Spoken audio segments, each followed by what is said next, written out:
You ready?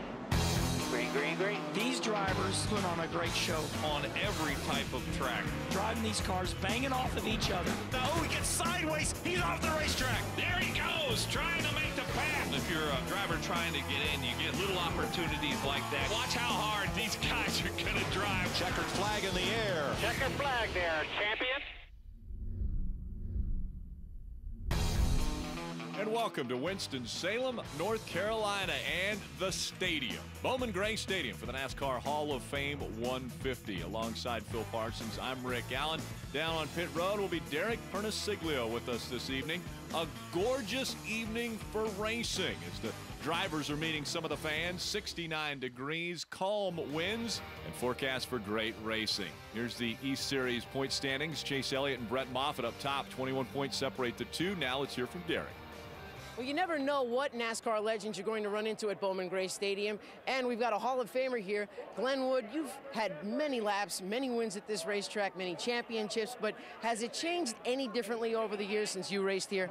Well, it's changed a lot in some ways. In some ways, it's the same old thing.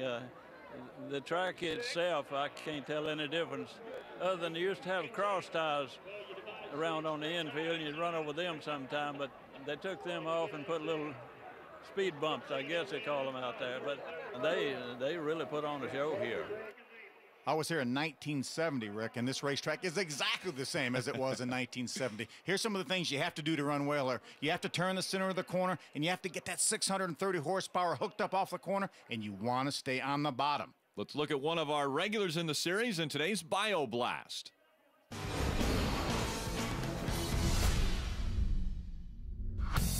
Hi, I'm Darrell Wallace Jr. from Concord, North Carolina, driver of the number 18 Coca-Cola Toyota Camry from Joe Gibbs Racing. Started out when I was 9 years old in the go-karts WKA series. Worked my way up through the ranks throughout the Bandoleros, Legend Cars, Late Models, East Car, and now on the Nationwide series. I got 6 wins so far in the K&N series. Biggest win for me in K&N would probably be at Dover last year, winning the season finale, winning both practices, qualifying on the pole by 2/10, and winning the race in a fashionable manner. I'm Darrell Wallace Jr., and that's your K&N Bio Blast. Darrell Wallace already with a win this season at Greenville Pickens. A very impressive career in just a very short time that he has been a part of this. Let's go back to Derek Pernissiglio with the guy who's starting up front. Well, guys, Kyle Larson starts on the front row for the 3rd time in 5 races, but it's his first pole. And Kyle, did running all those midget and sprint car races on them little short tracks help you get around a place like this? Yeah, for sure. You know, even though this is a short track, it feels a lot shorter than what it does in a midget or a sprint car just because the cars are so much bigger. So it's a little bit of a learning curve, and I'm happy to get the pole just because you can get caught up in some serious trouble there in the back of the pack. Kyle Larson, the 19-year-old, will bring the field to the green flag when we come back to Bowman-Gray Stadium. And welcome back, drivers strapped in as we're getting ready to start the NASCAR Hall of Fame 150. And for more on what's taking place this evening, let's go back to Derek.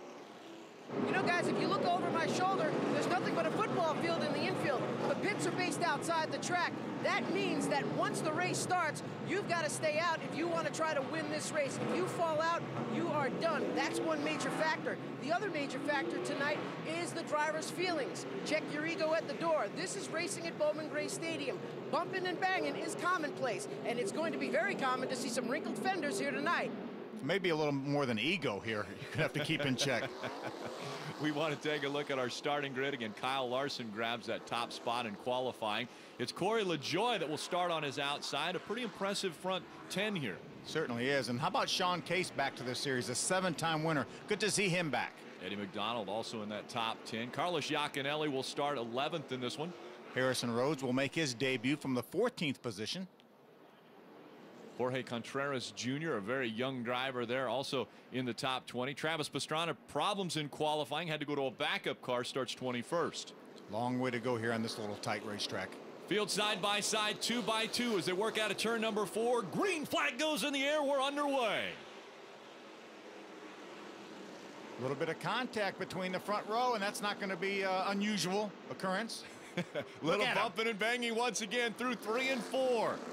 On the inside, Larson trying to hold the spot. Corey LaJoie on the outside. LaJoie gets the nod for leading the first lap. Trouble already. You see some of the damage on some of the cars. A little beating and banging back through the pack. We saw Travis Pastrana a little wrinkled fender already, and Kyle Larson moves up front now, and he'll take the lead once again. Somehow there was room for Corey LaJoie to get in between the leader and Sean Case in the 49 car. Single file back there on the outside is the 9 of Chase Elliott. When you get stuck out on the outside, it is really a death sentence for you. You know, you would think that you wouldn't be able to pass on this little flat track on the outside, but remember last year, Corey LaJoie finished second. He started back in 13th. Also on the outside, we see the 71 of Eddie McDonald. He works his way in, makes a spot now just in front of that 14 of Daniel Suarez. That's a battle for the 10th spot here with Iaconelli in the 15, Eddie McDonald in the 71. Such a tight racetrack, Phil. Do you have to put the bumper to someone to move him out of the way? Well, you don't have to, but that's a lot easier to do it. And you're going to use the bumper here whether you want to or not. It's just so tight. The confines are so tight here. You see Darrell Wallace Jr. right now in 4th. And he's within a foot of the car in 3rd and the car in 5th. Kyle Larson continues to lead. 3 cars back, though, the 18 of Darrell Wallace Jr., Derek. And the 18 is really hoping to turn his luck around. He sits 15th in points right now. He's only got 1 win. That came at Greenville Pickens Speedway earlier this season. Other than that win at Greenville Pickens, Darrell Wallace Jr. has had no finish better than 18. And very surprising for a driver with 6 wins in this series that the best finish he's had is 18th this year other than that win. Yeah, but how about that nationwide debut at Iowa just a couple weeks ago with a top 10 finish? And a great move there. Move to the inside of that 49 of Sean Case. Takes the spot away. Now Case on the outside of the 1 of Sergio Pena. He's beating and banging there. There's Moffitt. Pena's teammate gets to underneath Sean Case. See if he lets him in. Doesn't look like it's going to happen. Brett Moffitt to the inside, still trying to make his way forward. Gets by that 49. Now there's a spot for Sean Case to slide into. It is just amazing how narrow and tight this little quarter-mile racetrack is. Well, you come off of the turns. I mean, even turn 2 and turn 4, when you come off those turns, there's a guardrail that comes at you almost, it looks like. So there's not a, you can't sweep and do a wide turn coming off of these turns. No, it's really important to really get these cars to turn in the center, get it pointed in the right direction, and then try to get the power down. You have to run like the throttle has an eggshell underneath it. These two have pulled away from the field already. Kyle Larson and the 07 of Corey LaJoie continue to run 1 and 2. Again, LaJoie led the first lap, and then since then it's all Kyle Larson. There's Ryan Gifford there in the 2 car. Chase Elliott in the 9. Chase coming off that huge win at Iowa. First career win for that 16-year-old. And Phil, we've always talked about if there's a gap in front of a car, you know that he's holding up the cars behind him. And already we're seeing 2 distinct gaps. Ryan Gifford has a gap in front of him, and we see the 9 of Chase Elliott all over his back bumper. Yeah, there was a little bit of contact the last lap there. Chase would love to close up that gap, and you're exactly right. When a driver sees the gap in front of the car in front of him, you get anxious and impatient. So let's see how long it takes Chase Elliott to get impatient, maybe put the bumper to the back of that 2 of Ryan Gifford. That is a battle for the 7th position. Gifford has it. Elliott now back to 8th. Brian Ortiz, the 4 car, now running 9th. And right behind them, the 15 of Carlos Iaconelli, and those are all bumper to bumper as they continue to work their way around this racetrack. Okay, laps go by quick here. 150 laps on this quarter-mile racetrack. The qualifying, the pole was right around 15 seconds. So all things being equal, you can put 4 laps on the board in 1 minute. And things have clicked away pretty quickly. You see a battle for the lead. Kyle Larson still has that 07 of Corey LaJoie all over his back bumper. Well, Corey got a good run through the center of the corner, pulled right up to the rear bumper of Larson. And right there, we've got an issue on the racetrack. The 71 of Eddie McDonald turned the wrong way. So Eddie McDonald slows the pace down for just a moment here on the 18th lap from Bowman-Gray. See if we can take a look at what happened to Eddie. A little bit of contact from the back. It looked like it might have been the 14 of Daniel Suarez that made contact with Eddie. So Eddie McDonald brings out the first caution. It's Kyle Larson out in front of the field from Bowman-Gray Stadium. Stay with us. 2x2 once again as we see Corey LaJoie will be on the outside, Kyle Larson on the inside. The flagman letting him know next time by we will go back to green flag racing. How about this crowd here, Rick? It's spectacular. We talk about historic racetracks. This one is the most historic when it comes to NASCAR racing. Yeah, this is the longest continually operated racetrack in NASCAR right now. They opened in 1946. Unbelievable. Coming out of turn number 4, side by side once again. Kyle Larson on the inside, Corey LaJoie on the outside. Green flag back in the air. Really, really important for Corey LaJoie right now to try to get a hold on the inside. Darrell Wallace Jr. would love to get up there. I think Corey has a hole now. Darrell Wallace Jr. spun his tires coming out of turn number 2. That opened the door for Corey LaJoie to take that second spot. That's so huge for Corey to be able to get down to the bottom like he did. So Corey LaJoie tucks right back in behind the 6 of Kyle Larson. Then it's Darrell Wallace Jr. in the 18 running in that 3rd spot. See Sean Case in the 49 car hung to the outside. Oh, trouble already.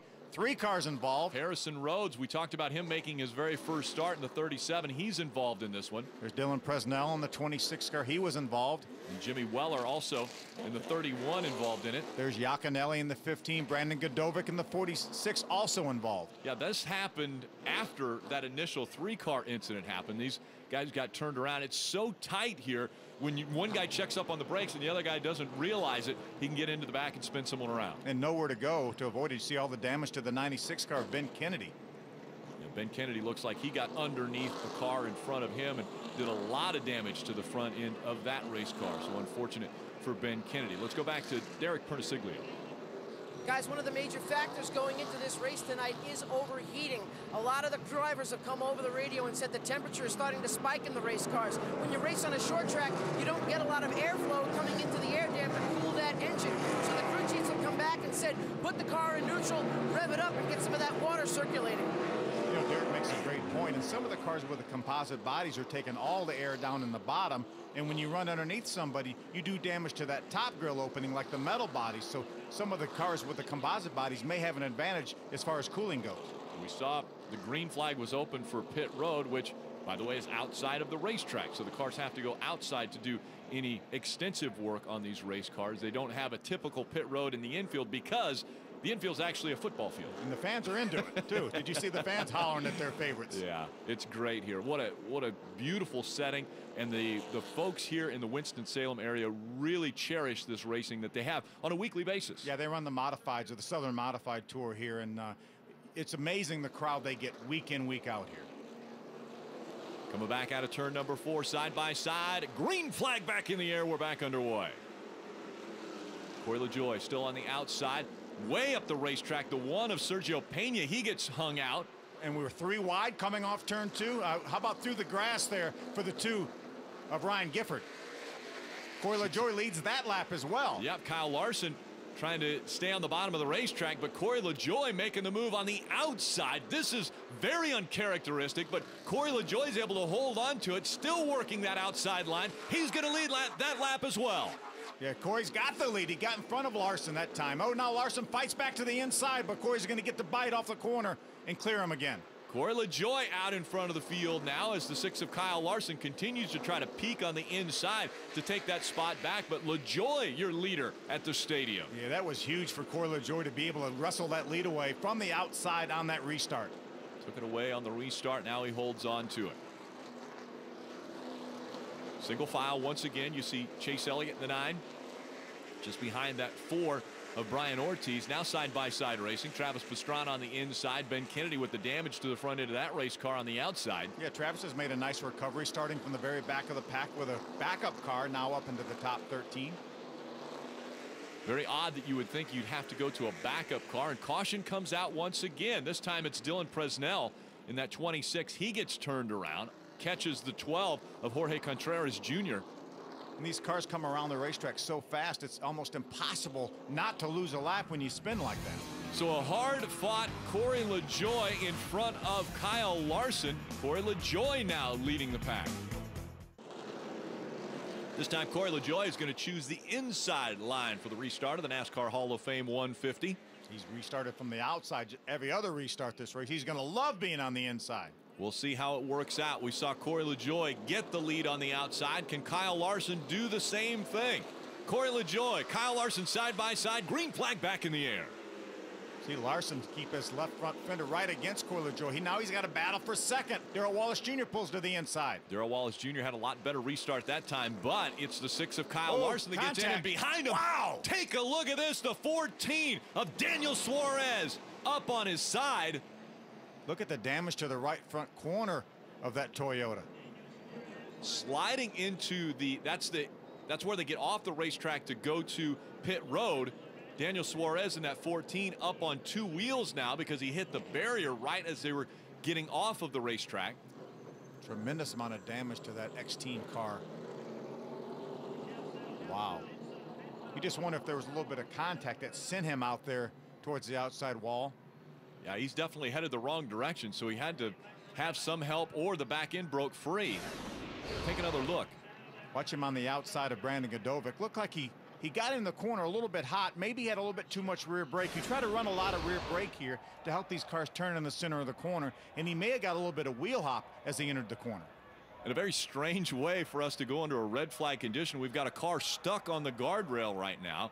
The right side of that race car propped up against the guardrail because he slid in there on two wheels, got up and locked that car onto the guardrail. Let's hear from Daniel Suarez. He's with Derek Perniciglio. Well, Daniel Suarez took a hard shot out there on the track. It's great to see that you're okay, but can you tell us what happened? Actually, the car was pretty good. Everybody in the X team making a really good job, but I think the brake balance was too rear. When I brake too hard, the rear tire one broke, you know, and lost the car and go to the wall too hard. But I'm happy everything is okay, and need to keep working to the next race, to the next weekend, and work. Well, unfortunately, Daniel Suarez is out early, but he is okay. Yeah, that was a hard hit for the 20-year-old out of Monterrey, Mexico. So they're going to work right now. Again, that's the entrance to pit road off of the racetrack. So they're working on getting that safe once again after Suarez knocks down the barrel here at Bowman-Gray Stadium. Welcome back 2x2 once again for the NASCAR Hall of Fame 150. On the outside, Kyle Larson. The inside, Corey LaJoie. Green flag back in the air. Corey spun the tires for just a moment. It allowed Larson to be right up beside him, but he has the advantage on the inside.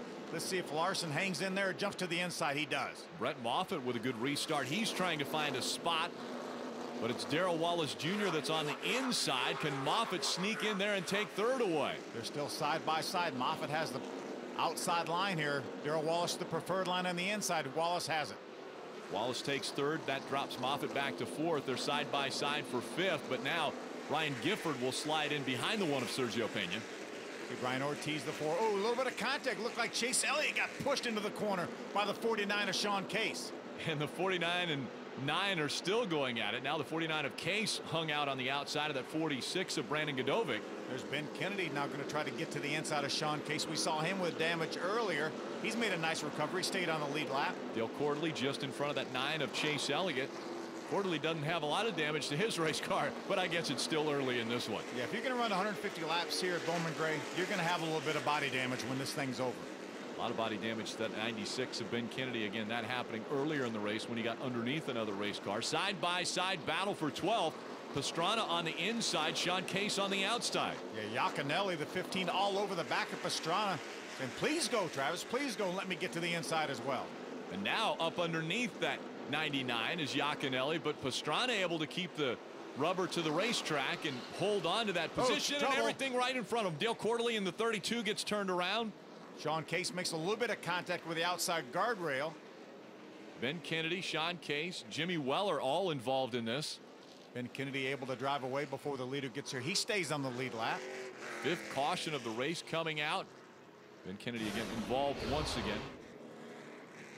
See up at the top of our screen there, looks like Dale Quarterly gets turned around and it just blocks the racetrack.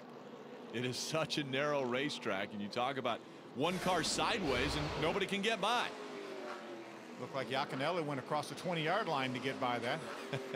And everybody, he got out of the red zone. Everybody is going the right direction once again as we're getting ready for the restart. Corey LaJoie, Kyle Larson once again side by side. LaJoie choosing the inside, the preferred line once again. We had 15 caution flags in this race last year. You know you're going to have to be good on the restarts. Corey has been. A lot of bumping and banging continues. Green flag back in the air. Larson turning hard left, gets a little contact with that 07 of Corey LaJoie, but he'll be able to hold on to second. Darrell Wallace Jr., Brett Moffitt again side by side for the third spot. Darrell Wallace Jr. still on the inside, holding on to that preferred line. Brett Moffitt on the outside. Darrell Wallace Jr. now has the advantage, takes over that third spot. How about Ryan Gifford and the 4 of Brian Ortiz fighting for real estate? And they are teammates as well, but I'm telling you here, I don't know if you can call them teammates or not. I don't know if you have a teammate when you come to a short track like this. Chase Elliott now all over the back bumper, that for Brian Ortiz. He doesn't want to open the door for Ryan Gifford. He wants to be able to hold him out on that outside line. Doing a nice job staying right against the rumble strips on the inside. Chase Elliott has that spot. You mentioned it, confidence so key, and momentum. Chase Elliott winning a big race in Iowa the last time these teams were out. Remember, now we had the best of the West in Iowa as well, and Chase beat them all. Chase Elliott now chasing after that for Brian Ortiz for that position. Still out in front, Corey LaJoie. Kyle Larson running in the second spot. Right now 16 cars on the lead lap. See Darrell Wallace Jr. running third. Brett Moffitt in the 11 is fourth. Rounding out the top 5 is Sergio Pena. See, there's a little bit of a gap in front of the third place car, Darrell Wallace Jr. up to Kyle Larson in second. Now Corey LaJoie's opened up probably the biggest lead we've seen anyone have this race, and that's about a little bit of contact there. Chase Elliott runs in the back of Ortiz, gets beside him. Let's see if Ortiz returns the favor. I don't think he's going to be able to hang with him, Phil. Yeah, Chase Elliott has a good car right now. There was that situation again where there was a gap in front of the 4 of Brian Ortiz. Chase Elliott bumps him, moves him out of the way, now takes that position and chases the car in front of him. Travis Pastrana with Carlos Giaconelli all over his back bumper. There's Dale Quarterly back in the race. We saw him involved in that caution, most recent caution flag. Nose to tail around the racetrack. Everyone fighting for real estate, but up to this point, we haven't seen a lot of bumping and banging as far as moving guys out of the way. Now, as soon as I speak about that, Carlos Giaconelli gets into the left rear quarter panel, moves Travis Pastrana up the racetrack, and will take that spot. A nice save by Travis Pastrana, and he's able to get back down on the bottom in front of Quarterly. Now, there's some more contact between Quarterly and Pastrana. Things are heating up as we've passed the halfway point. Pastrana in the 99. Is he going to be able to hang on? Quarterly all over the back of that race car. Travis said, just give me a chance to breathe here for a second. It's so hard, as you mentioned, 15-second laps around this quarter mile. Caution's out. And we got a caution for the 22. Sam Hunt gets turned around. So that brings the 6th caution out once again.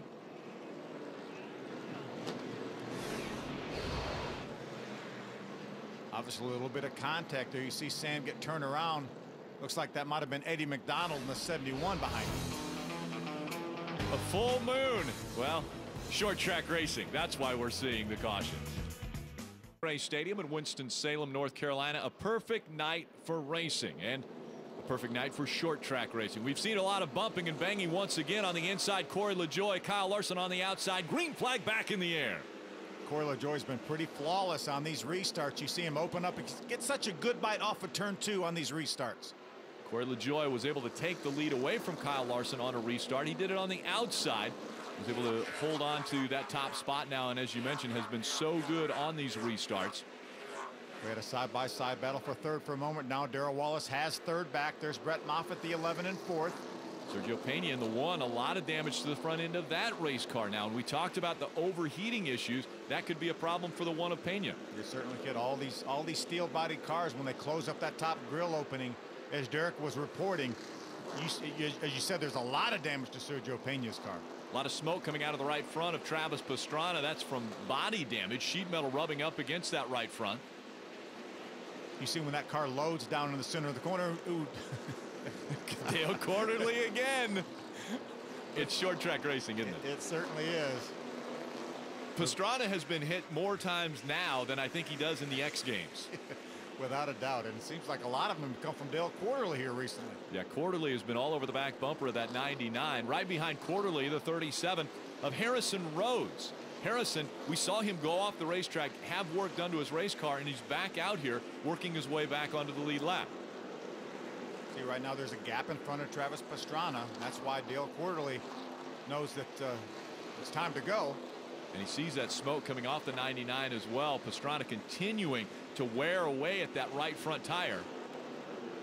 With 62 laps to go, Phil, is there a concern of blowing the right front here? I think with that much smoke, there's definitely going to be a concern of blowing that tire. Sometimes it would be rubbing it right on the top of the tire and nothing sharp, so it could rub for a long time, but there's got to be a concern, though. Behind this group, you see the 96 of Ben Kennedy. Corey LaJoie out in front ever since lap 37. And with just 60 laps to go, Corey LaJoie closing in on potentially his first win. Yeah, we were talking about the lead he had just before our last caution flag. He's opening up now to 3 or 4 car lengths. You see Pena and Chase Elliott battling. That's for a top 5 spot. So a little bit of smoke coming out of that one of Sergio Pena. Again, you see smoke on the right side. I'm not sure if that's tire rub or not, but definitely some smoke coming out of that one of Pena. Yeah, that looks more like engine smoke, I think. And sometimes we'll see these spec engines smoke a little bit, but that's more than we were seeing earlier from Sergio Pena. Sergio Pena just in front of that 9 of Chase Elliott. Right behind him, the 4 of Brian Ortiz. That smoke's getting worse, it looks like, from Sergio Pena's car. A lot of damage to the front end. That hood has to be affecting the engine at some point. Oh, we've got a problem once again. The 26 of Dylan Presnell is turned around. Bringing out the 7th caution. Let's take a race rewind now.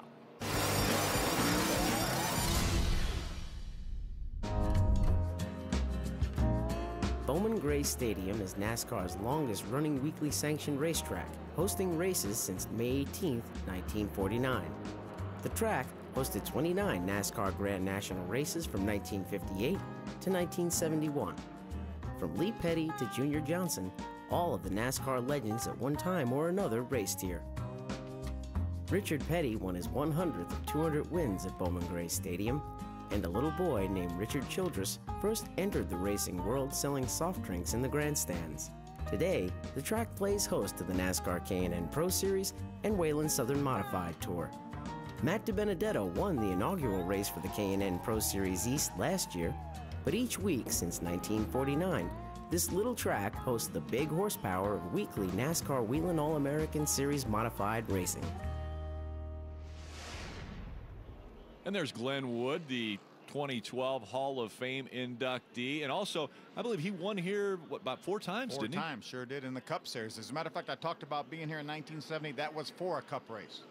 It surprises me that you can get Cup cars on this racetrack. But I guess we're seeing it right now. These are old Cup cars that are racing on this track. And how about the restart by Darrell Wallace Jr. in the 18? He's able to take second away from Kyle Larson. Larson stuck on the outside and they're now. just pushing him to the outside. Every car going by him just shoves him to the outside a little bit more. Chase Elliott now going by. Chase Elliott takes the position. Kyle Larson noses his way right in front of Brian Ortiz. And around goes the 32 of Dale Quarterly. And a fan jumps up and throws his hands in the air cheering. See if Dale can get refired here and get going before the leader gets here. Looks like his car may be stalled for a moment. Let's see if we can see what happens. It's going to be chain reaction. Looks like Travis Pastrana kind of shoved Dale into the corner there, and around he went. I wonder if that is a little bit of payback since Quarterly had been into the back of the 99 almost every lap. It could have been. It could have been. But that's going to happen here on this little short track. A lot of damage to the right front of that 32 of Dale Quarterly. But he continues around the racetrack. A lot of damage also to the inside of that 32. See Dylan Presnell stalled on the racetrack. He gets it refired. He'll continue once again, tack onto the back of the field. We're ready to get the restart underway. Corey LaJoie on the inside. This time it's Darrell Wallace Jr. on the outside. Green flag back in the air. Let's see if Corey can get off of turn 2 as well as he has been. He's already got him cleared. Great side-by-side for second between Pena and Wallace. Pena looks like he has the preferred line, has the position on Darrell Wallace Jr., but Darrell Wallace Jr. hanging tough. Maybe he's going to be able to hang on to that 3rd spot, and sure enough, he does. He does. Chase Elliott jumps in behind him, then Moffitt runs in the back of Chase Elliott. Now Ryan Gifford gets turned around by Godovic. Ryan Gifford up into the grass now and headed the wrong direction. That brings out the caution for the 9th time here on lap 107. Remember, we had 15 last year. I hope we don't match that. Me too. Me too. We're under 40 laps of racing remaining in this one. Take a look at why. It's going to be a chain reaction deal. You see right there, Godovic gets in the back of the 2, but they're running so close. All these cars so close. We've seen that happen a lot. Yeah, Carlos Iaconelli was all over the back of Brandon Godovic and actually tore off part of his bumper. We'll have the green flag when we come back for the NASCAR Hall of Fame 150. Welcome back, NASCAR Hall of Fame 150 here on Speed. Corey LaJoie back in the gas as the green flag goes back in the air. Great start again by Corey LaJoie. Now Pena's on the outside. Ooh, Chase Elliott gets bumped to the outside. Saw a piece of debris fly up against the guardrail on that restart, but if it's out of the racing groove, we stay green. Darrell Wallace Jr. now has that 2nd spot. He was able to get in front of Pena. Nose to tail. 6 cars back now. Chase Elliott trying to hold on to a top 6 spot. Yaconelli moves to the inside of Larson. You know, just a few laps ago, Kyle Larson was running first and second, and now he finds himself outside the top 5. Chase Elliott with an impressive pass on Brian Ortiz. Elliott takes over 5th from Ortiz, but just in front of him, he's got Brett Moffitt in the 11. Now, Ben Kennedy's been able to get in front of Larson. Kyle Larson tucked in behind that 96. Just behind Kyle, the 37 of Harrison Rhodes. A very impressive run for Harrison Rhodes in his first ever start. He's kept his nose fairly clean. He was involved in one of the earlier incidents, but it's hard not to be involved in something here on this little tight quarter mile. I don't think anyone hasn't been involved in something at this point. As we look at all these race cars, a lot of beat up sheet metal, as well as some of those composite bodies torn apart. See, Ben Kennedy, with all that damage to the front of his car, has made his way well up into the top 10. Get out in front, Corey LaJoie, just 30 laps of racing to go. A little bumping and banging here between the 9 of Chase Elliott and the 11 of Brett Moffitt. See that little bit of a gap in front of Sergio Pena all the way up to the second place car of Darrell Wallace Jr. Still seeing a little bit of smoke coming out of the right side, and you're right, it's coming out of the tailpipes of that one of Sergio Pena. Only 28 laps to go. I know he just hopes it'll last to the end. 28 laps is only, what, 7 minutes? It happens pretty quick here at the stadium. So in front of the 11 of Brett Moffitt, it's a smoking 1 of Sergio Pena. And then right behind Moffitt is the 9 of Chase Elliott. Yeah, Pena's definitely lost touch with the 18 of Darrell Wallace Jr. And Sergio Pena trying to hang on with all the damage to the front end of that race car. And it looks as though Moffitt is being patient with Sergio Pena right now, because he gets up to the back bumper, but he doesn't make contact with him. He's all over the back of him, that's for sure. I know he would love to have his teammate move over and see if he can go chase down those front 2. Nose to tail around this quarter-mile stadium. Brian Ortiz back there behind the 9 of Chase Elliott. This continues. Moffitt was underneath the back bumper of Pena. These are modified race cars now because the front ends have been pushed down by running into the back of some of these race cars. So Moffitt, as you mentioned, was completely underneath that one, but he didn't get him loose, and that might change here soon. I think right now Brett Moffitt would love to maybe take a shot at the outside, but he knows if he opens up the inside, Chase Elliott's going to close up that hole. He has to try to work his way to the bottom of Pena. And this is a situation where Pena trying to hang on to that position, but he's got Brett Moffitt all over his back bumper. Again, while this is going on, Corey LaJoie out in front of the field. Oh, there was some sparks underneath the front of that car of Pena. Corey LaJoie has got a comfortable lead now over Darrell Wallace Jr. running second. And then the battle for third continues between Sergio Pena. Here comes Brett Moffitt. Moffitt to the inside. Pena moves to the outside and looks like he's moving off the racetrack now. Yeah, I think that motor finally let go. We saw the sparks as you see him go behind the wall. We saw the sparks coming from underneath that car. Something finally let go. Jorge Contreras Jr. in the 12, a little bit slower on the inside of the racetrack. Now the battle for third continues, but this time it's between Brett Moffitt and the 9 of Chase Elliott. See Corey LaJoie now, he's coming into some lap traffic. That's Sam Hunt, the 22. Corey's been able to get by him. Now Darrell Wallace Jr. gets by him. There's Moffitt and Chase Elliott right there, third and fourth. So the battle for third still a good one between Brett Moffitt and Chase Elliott. And up in front, Corey LaJoie putting about 4 car lengths between himself and Darrell Wallace Jr. Looked like Chase had a problem that last corner for some reason. He was right up on the back bumper of Moffitt. He may have got in that corner a little bit too hot, lost 4 or 5 car lengths. Phil, I need you to sit down because this is the longest green flag run we've had since the start of this race. And I know Corey LaJoie is saying, please no more caution flags. I got a little bit of breathing room. It gives me an opportunity to work this lap traffic with a little bit of gap over Darrell Wallace. Corey LaJoie with a great run now coming up on Ryan Gifford. You can tell how well that 07 is running. Ryan Gifford has been involved in a few incidents, but still a very quality race car out here. And Corey LaJoie is all over the back bumper of the 2 now. Yeah, Sean Case right in front of him. Arteaga right in front of Sean Case. So some really good cars here right in front of our leader. And now the slower lap traffic is going to come into play because Corey LaJoie is going to have to figure out how to negotiate around the slower lap traffic. That'll bring Darrell Wallace Jr. back to Corey LaJoie's back bumper. And even these slower lap traffic cars can still get around here at a pretty good pace. They're not going to be easy to pass. Nose to tail. See Eddie McDonald just in front of that 99 of Travis Pastrana. See Corey moves by Sean Case. That's one of those lap cars down. See the 8 driven by Jorge Arteaga. He moves up the racetrack just a bit. You see Corey right in there behind. 5 cars running nose to tail. Darrell Wallace Jr. is getting ready to go by Sean Case to close the gap between he and race leader Corey LaJoie.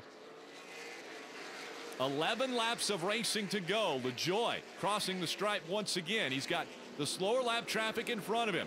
That allows the 18 of Darrell Wallace Jr. to close the gap now. He has to be so careful because I know he would love to just try to drive by him on the outside, but if he does that, Darrell Wallace Jr. will be right there. And Darrell Wallace Jr. is right there now. Contact between he and the 8 of Jorge Arteaga. Looked like Arteaga did not realize that Darrell Wallace Jr. was there. Corey LaJoie gets by Ryan Gifford. He puts a car in between them. Damage to the right front of that 18 of Darrell Wallace Jr. Will that affect the handling of the car and potentially the right front tire? Corey LaJoie has a buffer now. The 2 of Ryan Gifford in between he and the 18 of Darrell Wallace Jr. Only 8 laps to go. There's Travis Pastrana right there in front of Corey LaJoie. He's the next car on the hit parade. And it looks as though the 18 of Darrell Wallace Jr. struggling to get by the 2 now of Ryan Gifford. So Corey LaJoie with a little cushion, but still he has the slower lap cars in front of him that he's trying to get by to put some gap between he and Darrell Wallace Jr. Travis Pastrana right now is in a battle with Eddie McDonald for position. And Corey LaJoie all over the back bumper. As you mentioned, laps clicking off quickly here. 6 laps of racing to go. We're 6 away from potentially Corey LaJoie going to victory lane for the first time in the K&N Pro Series East. How about Moffitt now? He has caught Darrell Wallace Jr. Darrell Wallace Jr. makes contact and the caution is out. Caution comes out once again. This time it's Ryan Gifford and Chase Elliott involved. You see Chase Elliott getting turned back around. And how about the damage to Sam Hunt? The front of that race car bent up. Corey LaJoie closing in on a potential first win in the K&N Pro Series East.